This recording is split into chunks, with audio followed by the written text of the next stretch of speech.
아멘. 톨스토이가 쓴 사람은 무엇으로 사는가라는 단편 소설이 있습니다. 어느 날 신이 한 미카엘 천사에게 명령했습니다. 너 지상에 내려가서 한 사람을 데려오라, 한 어머니를 데려오라는 거예요. 그래서 지상에 내려왔습니다. 그리고 그 어머니를 데려가는 거예요. 데려간다는 건 죽는다는 것이 아니겠습니까? 그러자 그 어머니가 하소연하는 거예요. 제가 죽이면 우리 아들도 죽습니다.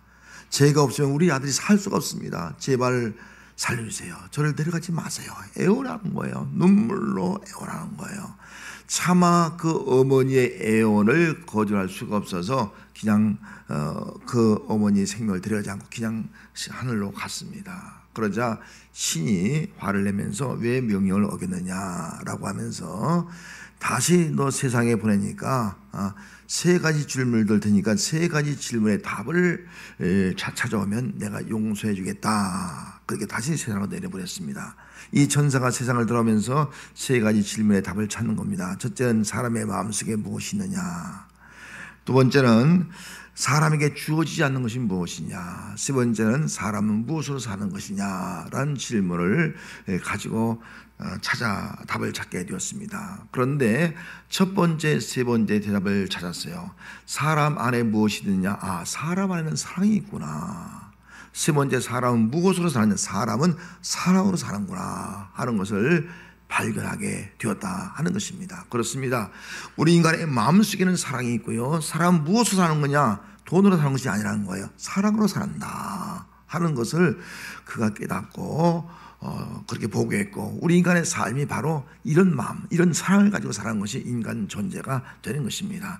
자, 오늘 본문에 나오는 이 본문의 제목이 베데스다 목가의 인생이에요. 베데스다 목가의 인생, 어떤 인생입니까? 이 베데스다의 목가에는 솔로몬의 행각이 있고요, 그 다섯 행각에는 이 병든 사람이 꽉 차 있습니다. 오늘 보니까 손 마른 자, 또 뭐 다리 저는 자, 혈기 마른 자, 안진뱅이 뭐 이런 자들이 꽉 차서 누워 있는 것을 볼 수가 있습니다. 의술로나 그 당시 어떤 어떤 병으로 어떤 방법을 고칠 수 없어서 마지막 희망을 가지고 이것에 온 거예요. 이곳에 와서 마지막으로 병 고침을 받기를 원하는 사람들이 모인 것이 바로 이 베데스다 목가의 인생들이다 하는 겁니다. 절망하는 사람들, 고통당한 사람들, 희망이 없는 사람들, 소외당한 사람들, 버림받는 사람이 모인 장소예요. 그러면은 여기 베데스라는 말은요, 그 원어이면 자비의 집이에요. 여러분, 자비란 말이 뭐예요? 지극한 사랑을 베푸는 거예요. 사랑을 베푸는 거, 이게 자비라고요. 그러면 여기에 모인 이 베데스다에 모인 사람은 어떤 사람이에요? 서로 사랑을 베풀 장소예요. 사랑을 베풀 장소라고요.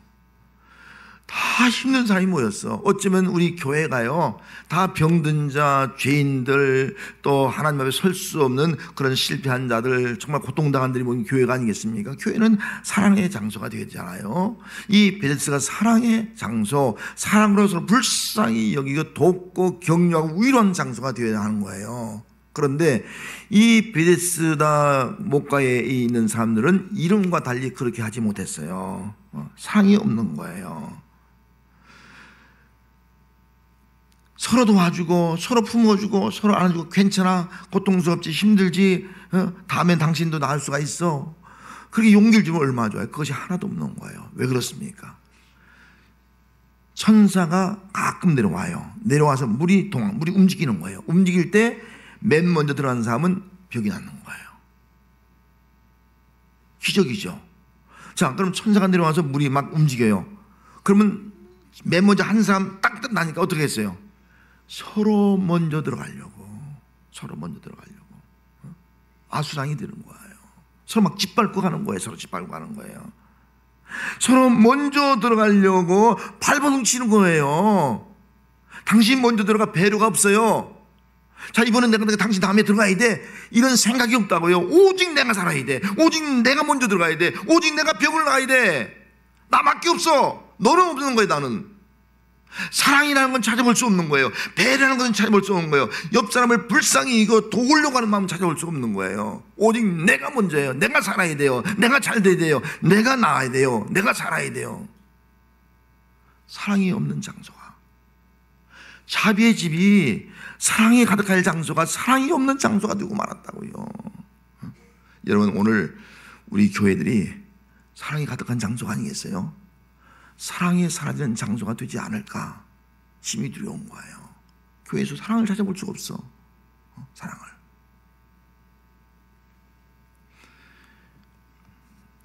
특별히 그 베데스 목가에 38년 된 병자가 있습니다. 38년 병이 오래됐잖아요. 이런 오래된 병에는 뭐 효자가 없다 그러듯이 부모도 그렇고 자식도 그렇고요. 병이 오래되니까요. 부모가 버렸어요. 친구들도 버렸다고요. 아무도 없는 거예요. 옆 사람 도와줄 사람도 없는 거예요. 얼마나 불쌍합니까? 그럼 38년 된 이 단어를 우리가 사용할 때, 38년 날짜를 가정할 때 어떤 사람들은 상징적으로 이스라엘 백성을 의미한다고 해석을 해요. 왜냐하면 이스라엘 백성들이 광야 40년을 지냈잖아요. 그러나 실제로 2년 동안 시내산에 머물러 있었고요. 38년 동안 방황한 거예요. 그래서 38이라는 숫자는 바로 이스라엘 백성이고, 광야에서 지치고 힘들고 병이 들고 독사에 물리고 정말 병이 이런 사람들이 이스라엘 백성이고, 또 그 당시에 모여서 있는 이스라엘 백성의 모습이에요. 그들도 로마의 압제 가운데 또 권력자들의 그 착취 가운데 정말 힘들고 살아간 그 백성들을 의미하고 있는 겁니다. 아니, 어쩌면 이것은 오늘 이 시대를 살아가는 우리들의 모습이기도 해요. 사랑이 없어요. 내가 먼저예요. 내가 살아야 돼요. 내가 잘 살아야 돼요. 교회에서도 마찬가지예요. 사랑이 없어져요. 특별히 코로나 이후에요. 우리가 영적으로 병들어가고 있어요. 그렇게 열심히 믿던 사람들이 열심히 다 사라졌어요. 병 속에 누워있는 자가 된 거예요. 아무것도 안 하려고 해요. 나는 아무것도 할 수 없어. 그냥 누워있는 거예요. 누워있는 거예요. 영적으로 병들어가고 있고요. 육적으로 병들어가고 있고요. 삶의 병들어가고 있는 것이 바로 오늘날 우리 교회 성도들의 모습이 아니냐. 이 땅의 삶을 살아가는 광야 인생이 아니냐 하는 것입니다.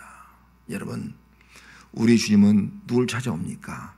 건강하고 튼튼하고 잘 사람 찾아온 게 아니에요. 예수님은 그렇게 말씀합니다. 나는 병든 자를 위해서 왔다. 죄인을 위해서 왔다. 예수님은 어떤 분이에요? 예수님은 찾아오신 분이라고요. 나는 의인이다. 나는 바리새인처럼 거룩하다. 나는 부족한 것이 없다. 나는 힘이 있다. 나 자신으로 살 수 있다. 그런 사람을 찾아온 것이 아니라 병이 들고 죄인 되고 낫고 소외당하고 고통당하는 삶을 위해서 찾아오신 분이 바로 우리 주 예수 그리스도이신 줄로 믿습니다. 그래서 6절 말씀에 예수께서 그 누운 것을 보시고 병이 벌써 오랜 줄 아시고 이르시되 내가 낫고자 하느냐. 내가 낫고자 하느냐. 주님은 찾아오신 분이에요. 주님의 사역을 보면은 참 놀랐습니다. 맨 먼저 예수님께서 사마리아 가거든요. 사마리아는 혼혈족이에요. 이 유대인들이 가지 않는 장소예요. 근데 예수님은 유대인인데 그걸 간 거예요. 간 목적이 있습니다. 가서 우물가에 누굴 만나요? 사마리아 여인을 만납니다. 여러분, 사마리아 남편이 5이나 있잖아요. 사람들 앞에 설 수 없잖아요. 멀리 가장 뜨거운 시간에 물길로 오는 사람이 없는 시간에 물길로 왔다 예수님 만나잖아요. 예수님 찾아간 거예요. 만나서 그 여인의 이야기를 쭉 듣고 말씀하십니다. 내가 생명의 떡을 주겠고 내가 영원한 생을 주겠다. 그 사건을 통해서 또 내가 남편이 이렇게 있지 않느냐, 그 모든 걸 아시는 것을 보면서 이 여인이 깨달은, 아, 이분이 예수님이구나. 예수를 믿는 거예요.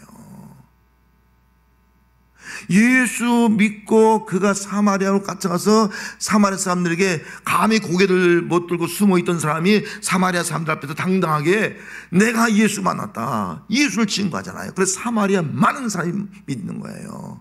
먼저 사마리아 사람이 믿는 거, 먼저 사마리아 사람이. 사마리아.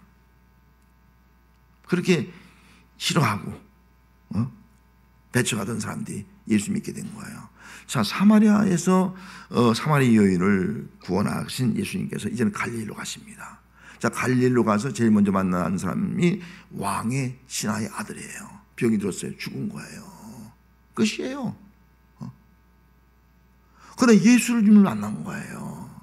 예수님께서 왕의 신하의 아들을 살려줌으로 말미암아 이 갈릴리 사역에 놀라운 역사가 나타났습니다. 예수님은 살린 분이구나, 생명을 주고 한 자시구나 하는 것을 알고 갈릴리 사람들이 예수님 말씀을 듣고 예수 믿고 예수를 구주로 모시게 되었습니다.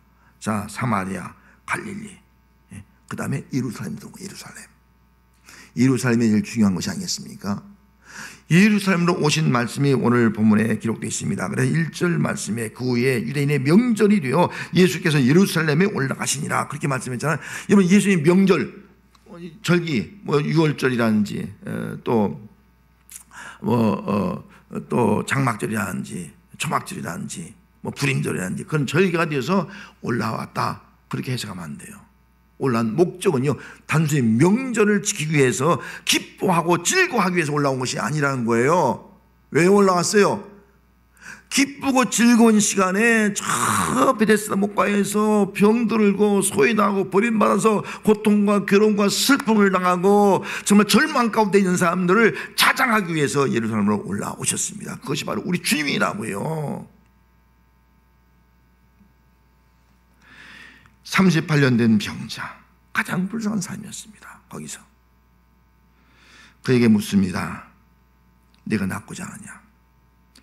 38년 된 병자가 대답해요. 주여, 물이 움직일 때 나를 못에 넣어줄 사람이 없어 내가 가는 동안에 다른 사람이 먼저 내려갑니다. 나를 도와준 사람이 없어요. 들어가고 싶은데 내가 가는 동안 다른 사람이 다 들어갑니다. 나는 사람도 없고 건강도 걸어갈 수도 없고 저는 아무런 희망이 없습니다. 아무런 희망이 없는 사람, 아니 희망이 없는 가운데도 기다리는 거예요. 행여나 혹시나 나에게도 병 나을 기회가 있지 않을까, 그 물에 들어갈 기회가 주어지지 않을까, 그런 희망을 가지고 절망 가운데 기다리는 사람이 바로 38년 된 병자였습니다. 예수님은 누굴 찾아옵니까? 기다리는 사람을 찾아옵니다. 절망 가운데, 힘든 가운데, 아무도 없는 가운데 기다리는 사람을 우리 주님이 찾아오셨어요. 가장 비참하고 가장 처절한 환경 속에서도 무엇인가 기다리는 그 사람에게 찾아오셨습니다. 그리고 희망을 주시는 거예요. 팀 켈러가 지은 책 예수란 책이 있습니다. 이 책에 이런 글이 있습니다. 예수님이 하나님이시라는 주장은 또한 우리에게 최고의 희망이다. 예수님이 하나님이에요. 이게 최고의 희망이라는 거예요. 끝없는 문제에도 불구하고 세상에 희망이 있을 뿐 아니라 끝없는 실패에도 불구하고 당신과 내게도 희망이 있다, 그 말씀한 거예요. 여러분, 예수님은 하나님이신 줄 믿습니다. 예수님은 죄가 없는 하나님이신 줄 믿습니다. 예수님이 이 땅에 오신 이유가 바로 여기 있다는 것입니다. 예수님은 절망 가운데 있는 사람에게 희망을 주기 온 거예요. 병든 자에게 희망을 주기 온 거예요. 또 죄인 중에 희망을 주기 온 거예요. 죽음을 기다리는 사람들에게 희망을 주고 온 거예요. 예수님만이 인류의 최고의 희망이라는 겁니다. 여러분, 이 땅의 희망은 예수밖에 없는 줄 믿습니다. 예수님이 우리의 최고의 희망이에요. 끝없는 실패, 끝없는 인생의 문제 가운데서도 우리 주님만이 우리 희망으로 오신 거예요. 성탄절은 다른 날이 아닙니다. 주님이 우리에게 희망을 주기 온 거예요. 이 인류에게 주님만이 우리의 희망인 거예요. 인생을 의지하지 말라. 여러분, 인생 우리 희망이 아니에요. 여러분, 대통령 우리 희망이 아니에요. 세계 정치 지도자 희망이 아니에요. 우리의 희망은 예수밖에 없는 거예요. 예수님이 우리의 희망이에요. 천사가 내려와서 물이 움직일 때에 기적을 바라는 성도가 아니라 우리는 우리를 사랑하시고 독생자 예수를 이 땅에 보내셨잖아요. 그 예수님을 기다린 신앙이 우리의 신앙이 되어야 할 줄로 믿습니다. 장차 우리의 희망, 우리 가정의 희망, 내 인생의 희망, 인류의 희망 되신 예수님을 기다리는 것, 이것이 바로 여러분들의 신앙이 되시를 바랍니다. 기다리는 자를 우리 주님이 찾아오시는 거예요. 찾아오셔서 우리에게 말씀하십니다. 그 말씀이 어떤 말씀입니까? 8절 말씀에 예수께서 이르시되 일어나 내 자리를 들고 걸어가라는 거예요. 일어나 내 자리, 누워있는 자리를 들고 걸어가라 명령하는 거예요. 여러분 38년 동안 누워있는 사람에게 일어나 걸어가라, 걸어갈 수 있겠어요? 아니, 그 전에 누가 일어나 걸어가라 명령할 수 있는 사람 누가 있겠습니까? 그렇게 말할 사람. 여러분 의사가 누워있는 사람에게 일어나 걸어가라 내 자리를 두고 말할 수 있겠어요? 아니요. 권력자가, 대통령이 너 38년 누워있어 일어나 걸어가라 그렇게 말할 수 있겠습니까? 아니요. 말해도 안 됩니다. 과학자가 38년 병자에게 너 일어나서 네 자리를 들고 걸어가라 말할 수 있겠어요? 없어요. 일어나 내 자리를 들고 걸어가라 말할 수 있는 사람은 이 땅에 아무도 없습니다. 누구요? 오직 예수님밖에 없습니다. 왜 예수님밖에 없습니까? 예수님은 하나님의 아들이에요. 하나님의 아들. 예수님은 우리 죄를 사하시는 권능을 가지고 있는 분이라고요. 그래서 마태복음 9장 6절 말씀에 보면은 예수님께서 중풍병자, 똑같은 사람 아니지만 중풍병자 이렇게 말씀했습니다. 그러나 인자가 세상에서 죄를 사하는 권능이 있는 줄 너희로 알게 하노라 하시고 중풍병자에게 말씀하시되 일어나 침상을 가지고 집으로 가라. 여러분 누가 중풍병자에게 일어나 내 침상을 가지고 가라, 38년 동안 누워있는 사람들에게 누가 내 자리를 들고 걸어가라 말할 수 있는 사람 누가 있냐는 거예요. 아무도 없습니다. 그 사람은 오직 죄를 사는 권능을 가진 사람뿐입니다. 할렐루야. 여러분 죄를 사는 권능을 가진 사람이 누구예요? 예수밖에 없는 줄 믿습니다. 예수는 하나님의 아들 오셨습니다. 죄가 없는 분이에요. 예수는 동정녀 마리아의 성녀 잉태하신 분입니다. 죄가 없는 분입니다. 죄가 없는 예수님만이 우리 죄를 살 수 있고 우리를 죄에서 구원할 수 있고 우리의 병을 고칠 수 있고 죽음에서 우리를 건져낼 수 있는 분이 죄가 없는 예수 한 분밖에 없는 줄로 믿습니다. 예수님은 성령으로 잉태하셔서 하나님의 아들로 우리 죄를 구원하기 위해서, 죄와 사망 가운데 우리를 구원하기 위해서 이 땅에 오신 분입니다. 하나님은 천사를 보내어 베데스다 연못을 물이 동하게 움직이게 해서 들어간 사람을 살렸지만 한 사람 맨 먼저 들어간 사람이 살았어요. 그러나 하나님은 우리를 사랑하사 독생자 예수를 보내서 누구요? 믿는 자마다 한 사람이요? 아니 모든 사람, 모든 사람을 살리기 위해서 예수님이 이 땅에 오셨습니다. 물의 기적으로 낫는 것이 아니라 예수의 말씀으로 낫게 된 줄로 믿습니다. 예수의 말씀은 우리를 살리는 말씀이에요. 귀신을 쫓아내는 말씀이에요. 병든 자를 고치는 말씀이에요. 죽은 자를 살리는 말씀이에요.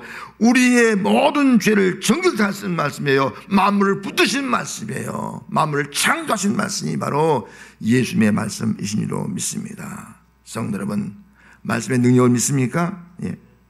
말씀대로 이루어질 믿습니까? 요한복음 1장 1절 말씀에 태초에 말씀에 계시니라. 이 말씀이 하나님과 함께 계셨으니 이 말씀은 곧 하나님이시니라. 태초에 말씀이 있어요. 하나님 말씀으로 창조한 거예요. 이 말씀이 누구라고요? 하나님이에요. 말씀이 육신되어 이 땅에 오셨어요. 하나님이 육신의 몸으로 이 땅에 오셔서 그분이 예수님인 거예요. 예수는 말씀으로 세상 만물을 창조하신 분이에요.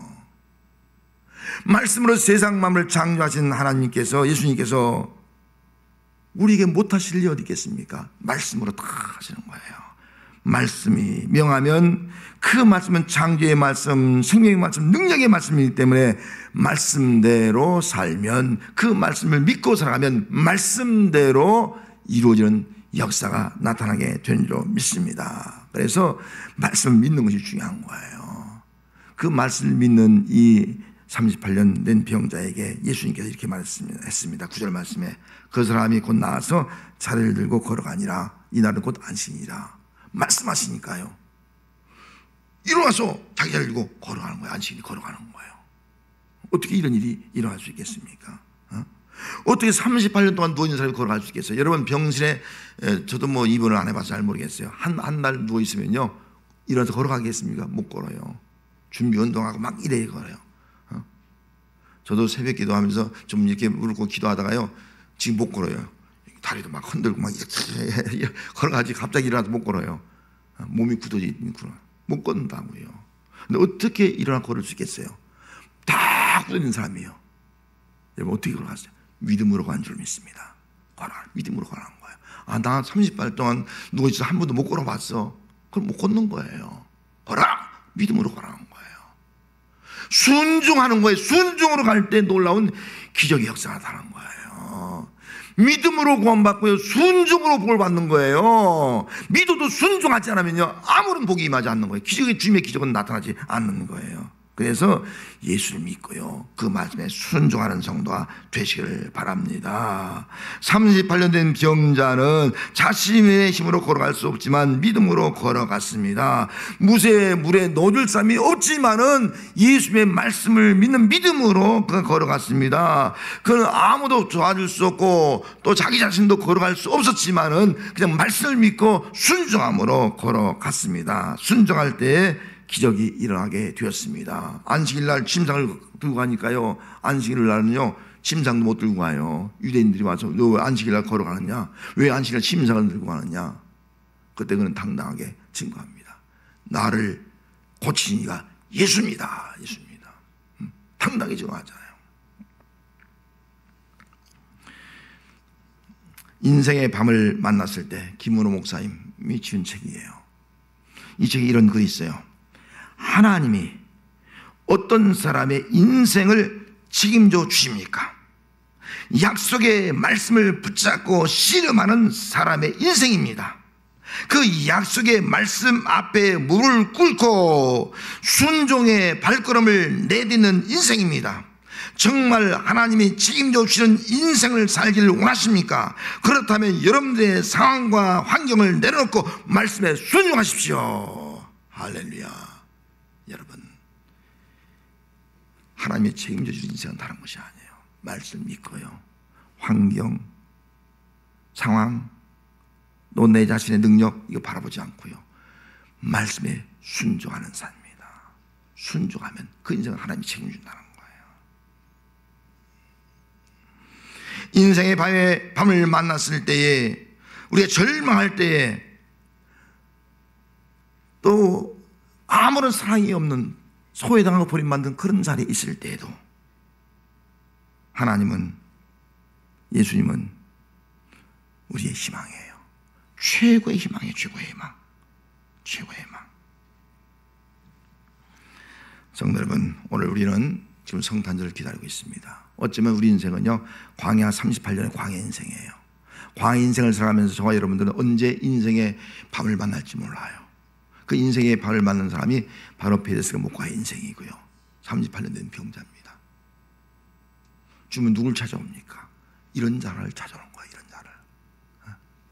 이런 자를 찾아오신다는 거예요.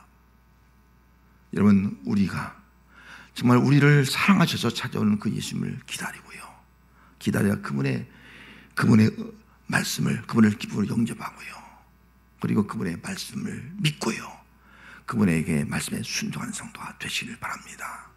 그럴 때 주님이 우리의 희망이에요. 주님이 우리 문제 해결자예요. 주님이 우리를 회복시키는 거예요. 그래서 나를 낫게 하시고 나를 고치신 그 예수님, 나를 구원하신 그 예수님을 당당하게 38년 된 병자처럼 증언하는 삶을 사는 성도가 되시기를 주의 이름으로 축복합니다. 기도하겠습니다.